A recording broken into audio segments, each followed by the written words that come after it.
Ahojte, idem vám ukázať, ako robím tento vzor. Vzor je deliteľný počtom očiek 4. Pri rovnom pletení plus 2 okrajové očka. Pri kruhovom pletení okrajové očka nemáme, čiže plus 4, plus 4, plus 4. Prvý riadok vzoru, okrajové očko nepletiem, som na hladkej strane. 2 očka budem si pliecť s naklonom doprava, čiže opravím si to očko, lebo sa mi pretočilo. 2 očka s naklonom doprava. Ja pletiem za ľavú stranu očka, čiže len 2 spolu doprava. Nahodím 2 očka s naklonom doľava. Očka si musím pretočiť, lebo keď tu ich spletiem, budú prekrížené. To nechcem tie očka, hej, tu by bola taká slučka, čiže očka si otočím, aby som ich mala rovno a 2 zo zadu spolu hladko.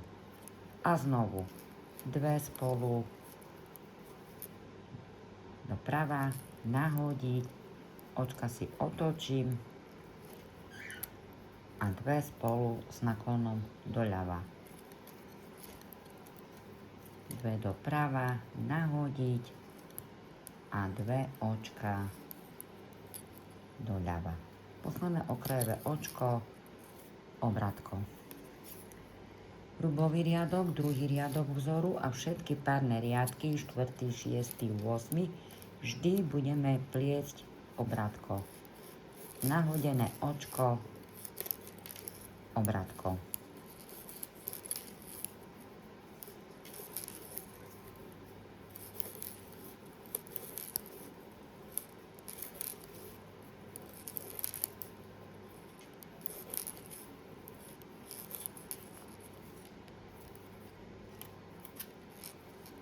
Hladká strana, tretí riadok. My sme si vlastne po 2 očka ubrali zo vzoru, ale nahodili sme len jedno. Teraz musíme si počet očiek vyrovnať. To znamená, pletiem hladko, nahodené, kde mám upletené, prepletiem hladko a jedno očko si pichnem tu do medzery, popod očko vytiahnem. Čiže budem už mať 1, 2, 3, 4 očka. Počet očiek vo vzore sa nám vyrovnal. Čiže znovu 2, 3, 4. 2, 3 a dole 4. Dva, 3, 4, raz, 2, 3, 4, raz, 2, 3, 4. Hej, že sedí. Hrubová strana, všetky očka, obratko. Ja pletiem tak, nie tak. Ja pletiem všetky očka, vždy vo vzore pletiem obratko. Mňa tak naučila moja babka a tak pletiem.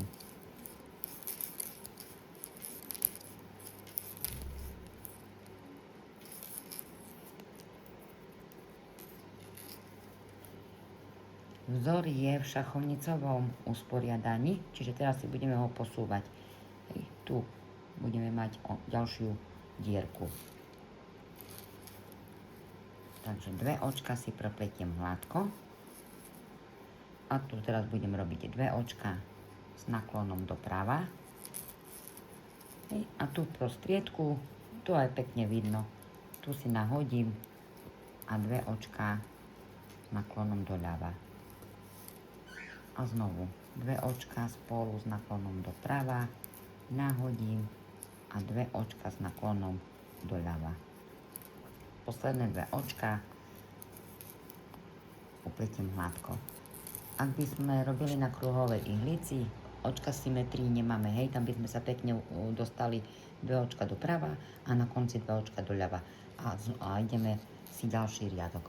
A znovu to isté, hrubový riadok, hrubová strana, hladký riadok, tam si budeme jedno očko pridávať, aby sme dodržali počet očiek vzoru.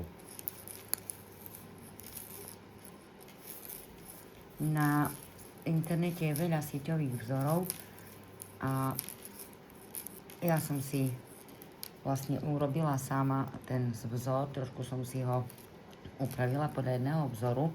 Ona tam robí, Rusinka, dvakrát tam nahadzuje očko a tým pádom boli tie otvory veľké, ale ja som také nechcela. Dala som už len jedno nahodené, hotovo. No a teraz robíme štvrtý riadok vzoru, to isté. Hej, tu si pridáme jedno očko, to štvrté. Ja si stále tak počítam, 1, 2, 3 a dole 4. 1, 2, 3 a dole 4. A znovu hrubový riadok, obrátko a zase si posuniem ten vzor. Hej. Čiže tu budem už robiť teraz tak, ako sme robili na začiatku. V prvom riadku 2 očka doprava, nahodiť 2 očka doľava. Hej. Čiže taký je tento vzor. Teraz ho robím na takých väčších ihliciach, ale inak robím na menších ihliciach, podľa toho, ako mám voľnú. Len teraz som vám chcela ukázať, je trošku taký rozgajdaný. Tu robím na menších ihliciach, na štvorkách a je to veľký rozdiel. Hej? Čiže tak vyzerá ten vzor. No dobre, ženky, dúfam, že som vám trošku potešila, dačo naučila a uvidíme sa na ďalších stránkach. Ahojte, prajem pekný pletený dník.